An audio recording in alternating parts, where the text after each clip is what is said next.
Mexico, 1609. Deep in the jungles of Veracruz, a black man stands before those once chained, raising his spear to the sky and shouting, "No one is born a slave." His name is Gaspar Yanga, and he would rewrite freedom itself. By the end of the 16th century, Mexico, then called New Spain, was an empire built on backs that bled. Spanish ships crossed the Atlantic, carrying not only gold and sugar but also chained human beings. Thousands of men and women from Africa were dragged to the scorching plantations of Veracruz, forced to work the endless fields of sugarcane under a sun that burned like punishment. The land, itself, was cruel. The heat never left, even at night, and the air smelled of sweat, blood, and molasses. Overseers rode horses through the rows of cane, their whips slicing the air. Every strike left behind not only wounds but silence, because to cry out was to be heard, and to be heard was to be punished. Among those who arrived was Gaspar Yanga, said to have once been a prince from the region of Gabon. The ocean had taken his homeland from him, the chains had taken his title, but nothing had taken his memory. In his eyes burned the faint reflection of an Africa that refused to die. Veracruz was called the land of death by those forced to live there. The soil was soaked in the blood of men who had tried to flee. Some prayed, others stopped believing, but Yanga did not surrender to despair. He watched quietly, his body broken by labor, yet his mind sharp as a blade hidden under ash. At night, when the wind carried the smell of sugarcane and salt, he would whisper to the stars in his native tongue, names of rivers, trees, gods, a secret rebellion that no overseer could hear. He was patient. He understood that survival was the first act of defiance. Years later, the name Yanga would echo like a curse among the colonizers and like a prayer among the enslaved. But for now, he was only a man who refused to forget who he was. Yanga carried himself with a calm that frightened those who believed obedience was absolute. His silence wasn't submission, it was the stillness before a storm. He had seen men whipped until they forgot their own names, yet he never looked down. He worked like the others, cutting cane from dawn to dusk, his back soaked with sweat, his hands blistered. But his mind was elsewhere, studying the guards, their roots, their habits, the rhythm of their cruelty. He watched, memorized, waited. There was one evening when everything changed. A man named Balthazar, one of Yanga's closest friends, knelt to pray after the overseer forbade any African rituals. The guard struck him repeatedly with the butt of a musket until his body stopped moving. No one spoke. The world seemed to hold its breath. That night, under a dim moon, Yanga said quietly to those who listened, "They fear us not because we are strong, but because we still know how to dream." It was a whisper, but it spread like fire through the quarters. From that moment, the enslaved began to look at each other differently. Their eyes no longer met in despair but in recognition of something that could no longer be broken.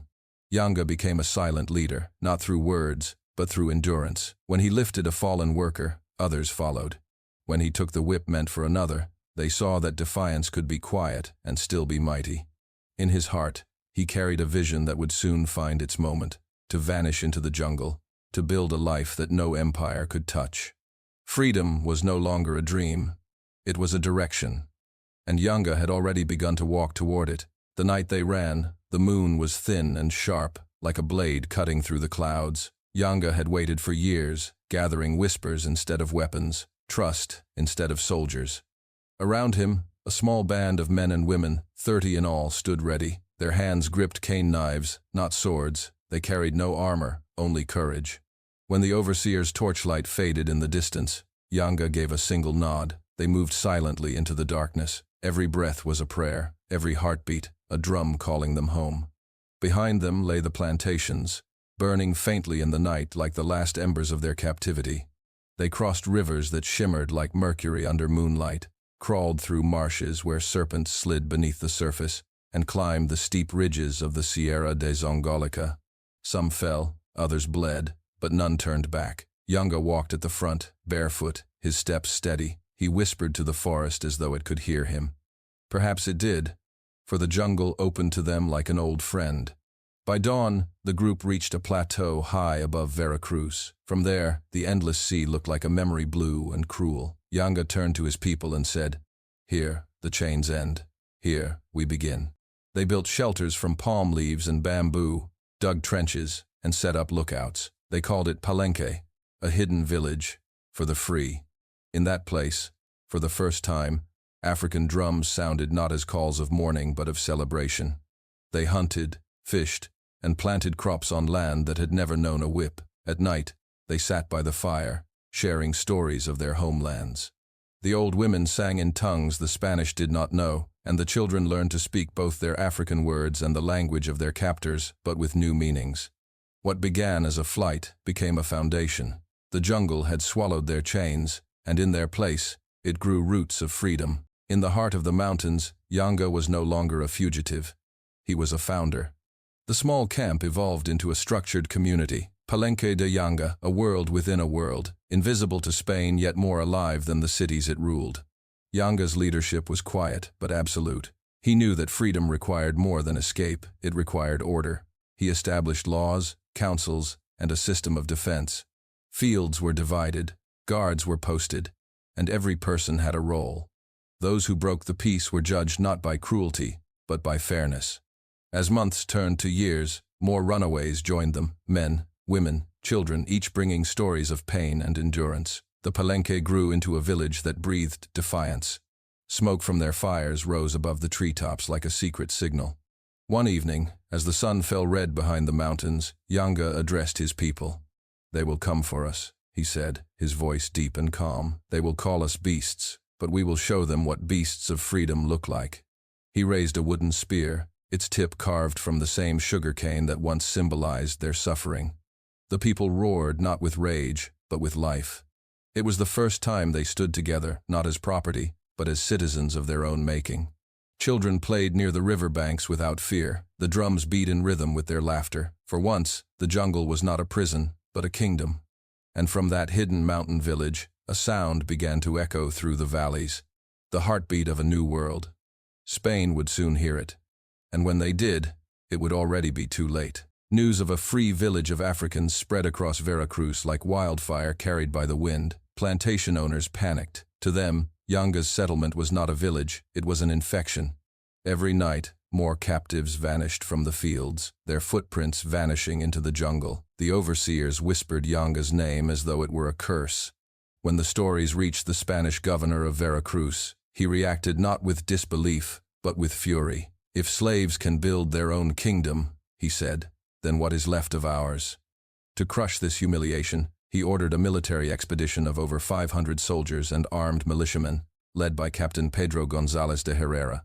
They marched from the coast into the mountains, burdened with muskets, crossbows, and armor that glimmered under the tropical Sunday. They thought it would be easy, a short hunt through the forest, a few rebels hanging from trees, and the rest brought back in chains. But the jungle had chosen its side. Every path they took dissolved into mud. Every rustle of leaves became a warning. The deeper they went, the more the forest closed around them. They did not see the watchers, the dark figures moving between shadows, blending into the vines and mist. Yanga's people had spent decades learning the terrain, mapping every stream and hill. They had turned survival into strategy. Their weapons were simple spears, machetes, and fire, but they had something Spain could never understand: the belief that death was better than chains. When the first musket fired into the darkness, it was answered not by screams, but by silence, and then the thud of rocks and arrows from above. Traps sprang from the ground. Torches vanished one by one. The soldiers realized they were not hunting, they were being hunted. The Empire had underestimated a man who knew what it was to lose everything and how to rebuild it from ashes. The year was 1609. The confrontation that history would later call the Battle of Yanga began in the dense jungles near Rio Blanco. The Spanish troops advanced in formation, muskets raised, banners high. But visibility was near zero. The air was thick with humidity, insects, and fear. From behind the ferns came the first strike, a flaming spear hurled into a supply cart. It exploded, setting the dry brush ablaze. Panic rippled through the Spanish ranks. Out of the smoke emerged Yanga's fighters, men and women alike, moving like phantoms. Their skin glistened with sweat and rain, their eyes reflecting firelight. They wielded cane knives and sharpened wood, weapons carved from labor's misery. They attacked not to conquer, but to survive. Every blow carried generations of pain. They struck, vanished, and struck again, true masters of the forest. The Spanish fired blindly, their gunpowder soaked by the mist. Horses slipped in mud. Soldiers cursed the gods.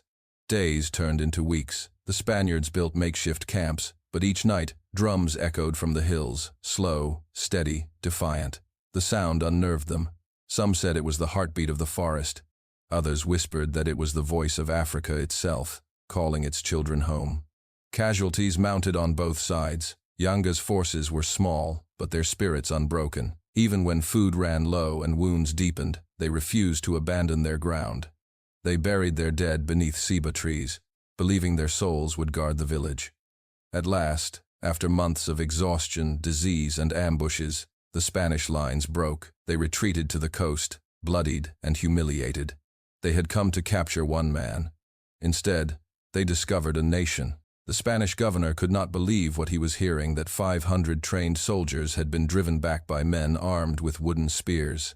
His empire had conquered the Aztecs, had crushed uprisings across continents, yet, in the forests of Veracruz, it was being humiliated by a band of escaped Africans, led by one unyielding man, Gaspar Yanga. But the war had dragged on too long. Supplies were gone, men were dying, and the jungle refused to yield. So the governor sent word. He would negotiate. Yanga agreed, but on his terms. No Spanish soldier would enter his land armed. The meeting took place in a clearing beside a river, humid air thick with suspicion. On one side, the Spaniards in metal armor, their faces pale beneath their helmets. On the other, Yanga and his council, standing tall in simple tunics, their bodies marked not by chains but by scars of defiance. The Spaniards expected fear. Instead, they found a man who spoke like a ruler. Yanga demanded 3 things: freedom for all his people and their descendants, the right to build and govern their own town, protection from any intrusion by Spanish soldiers or slavers. For hours, the governor argued. Freedom, he said, would inspire more revolts. Independence, he warned, would weaken the crown. But Yanga did not raise his voice. He simply looked at the man who claimed to own the world and said, "You can kill us, but you will never own us again." It was not a plea, it was a prophecy. Realizing the cost of endless war, the Spaniards accepted. In 1618, the crown signed a treaty recognizing the first free black settlement in the Americas, San Lorenzo de los Negros de Cerralvo. The same empire that once chained Yanga's people now had to call them citizens. Freedom changed everything, but Yanga refused to become a king. He said, "We have escaped crowns and chains alike. Let us not forge new ones." Instead, he ruled as a guardian. San Lorenzo de los Negros became a beacon in the wilderness, a village of survivors who turned pain into law and exile into homeland. They built homes of mud and timber, tilled the soil, and watched children grow up knowing no overseer's whip. Yanga's leadership was rooted in dignity. He insisted that every child learn to remember where they came from. Songs of Africa were sung beside rivers, stories of gods and ancestors told under starlit skies. Yet he also taught them to speak Spanish, to trade with nearby towns, to walk the border between 2 worlds without bowing to either. The villagers learned to make weapons from iron and tools from stone. When bandits or soldiers tried to approach, they met organized guards, trained under Yanga's system, disciplined but humane. Justice was no longer written in decrees, but in the way people treated one another. At night, Yanga would walk through the settlement, listening to laughter, to drums, to the quiet hum of freedom breathing. Once, a young man asked him if they were truly safe now. "No one is ever safe," Yanga said softly, "but we are free, and that is more than safety." He aged with the village, his hair turned white, but his eyes remained as fierce as the day he first raised his spear. To his people, he was not just a leader, he was Papa Yanga, the father who had turned the impossible into truth. Freedom had a face now, and it looked like his. Years passed, and the jungle softened around the village that had once hidden fugitives. San Lorenzo de los Negros thrived quietly, surrounded by the same mountains that had sheltered its founders. Children who had never seen a whip played beneath the ceiba trees, and elders told them stories of the man who had fought an empire with nothing but faith and fire. Gaspar Yanga grew old. His steps slowed, but his gaze never dimmed. The people often saw him sitting at sunset near the river, the same river where he had once faced the Spaniards. He would stare at the horizon for hours, as though speaking to something only he could see, perhaps to his ancestors, perhaps to the ghosts of those who did not survive the journey to freedom. When illness finally came, it came quietly. Yanga refused to lie in bed. He asked to be taken outside, to feel the wind and hear the forest one last time. Around him gathered the elders, the children, and those who had followed him since the first escape. "Do not build monuments for me," he told them. "Build memories." He closed his eyes beneath the branches of a great ceiba, the sacred tree said to connect the earth with the spirit world. The wind rose suddenly, rustling the leaves in a whisper that seemed to echo his name. Gaspar Yanga was gone. They buried him beneath that tree, as he had asked. When the first rain fell, it washed the soil smooth and left no mark. But in the nights that followed, the villagers said the forest spoke differently. They heard drums in the distance when no one was playing them, felt warmth in the wind when the air was cold.